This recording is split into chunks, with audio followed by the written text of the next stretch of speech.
ती रावली ती डोळ्यांवर तीच नजर तेज तेज 9 बरस का था कभी मिला था हमें आगरा में तो पूछा था हमने इसे क्यों रे रंभा तुम्हें हमारा डर नहीं लगता तब इसने जवाब दिया था हमें किसी का डर नहीं लगता लेकिन हमारी वजह से सबको डर लगता है। सच कहा था काफर ने लेकिन अब नहीं अल्लाह ताला की मेहरबानी लेकिन आज कैद में है तो हमारे आणि त्या खुदाचे आभार मानायला औरंगजेब गुडघे टेकून खाली बसला। नमाजाच्या रुकता पडायला लागला आणि त्याची ती अवस्था बघून संभाजी महाराजांनी कलशांना विचारलं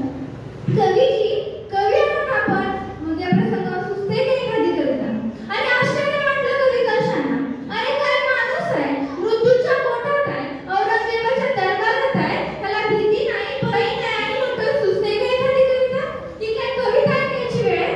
कवी म्हणाला हा राजन का नाही ऐका राजन तुम हो सांजे खूप लढे हो जंग देख तुम्हारा तेज तखत तेजत औरंग बहुत खूप खामोश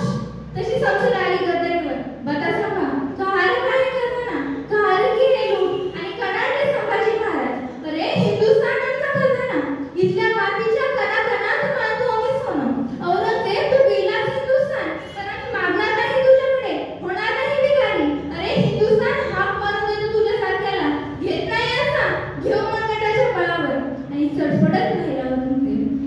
ये मराठे क्या खिलाते हैं अपने बच्चों को क्यों पैदा नहीं हुआ ऐसा एक भी शख्स हमारे घराने में तेव्हा संभाजी महाराज म्हणाले अरे कसा जन्मेल संभाजी तुझ्या घरात संभाजी जन्मेल तो शिवछत्रपतीच्या कुशीत आणि महाराष्ट्राच्या कुशीतच अरे स्वतःच्या बापाला विष देणारा तू स्वतःच्या भावाशी खुल्या कत्तल करणारा तू कसा जन्मेल संभाजी तुझ्या घरात संभाजी जन्मेल तो सह्याद्रीच्या कड्यावर आणि बस तुझ्या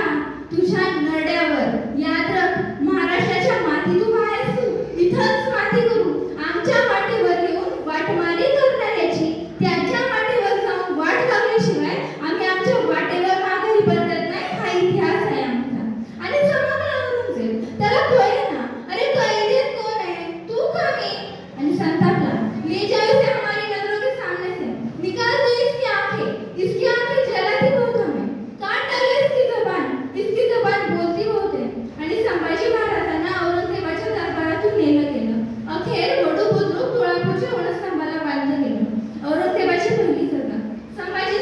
संभाजीचे डोळे काढा आणि लालबुंद थांबलेल्या तप्त सळ्या घेऊन येताना दिसणे हापशी दुधाच्या रेषा हवेत चोरल्या सळ्या लालबुंद थांबलेल्या तप्त सळ्या संभाजींना कळून चुकलं आपले डोळे जाणार आता संभाजींनी मिटले नेत्र डोळ्यासमोर उभे राहिले राजे शिवछत्रपती मासाहेब जिजाऊ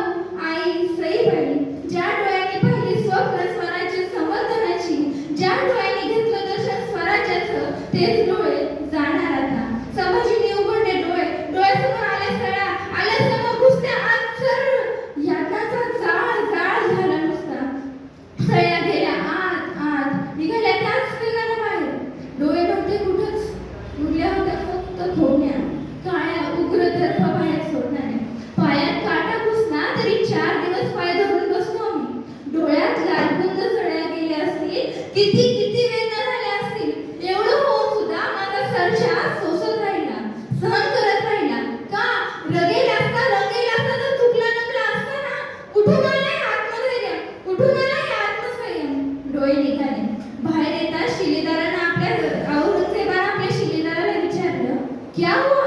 रोया वो गिड़गिड़ाया देखा अपने किले तेव्हा शिलेदार म्हणाला हुजूर ना वो रोया ना गिड़गिड़ाया अगर सामने आ गया ना तो गला दबा देगा आणि संतापला औरंगजेब काट डालो इसकी जबान आणि औरंगजेबाची दुसरी सजा संभाजीची जबान काढायची लखलखती तलवार घेऊन आले हापशी पण जीभ काढणार कशी संभाजीचं तोंड फरतंय जबडा उघडायची कोशिश करू लागले पण जबडा उघडेना एकाने मस्तकावर प्रहार केला तरीही जबडा उघडेना दोघांनी मिळून कानावर दाब दिला तरीही जबडा उघडेना उघडेल कसा वाघाचा जबडा आहे वाघाच्या जबड्यात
आणि उगवली ती फाल्गुनी वद्य अमावस्या 11 मार्च 1689. औरंगजेबाची अखेरची सजा. संभाजींचं मस्तक कलंकरा. संभाजींचं मस्तक छाटलं गेलं, भाल्याच्या फळाला अडकवलं गेलं आणि निघालं वाजत गाजत. आलं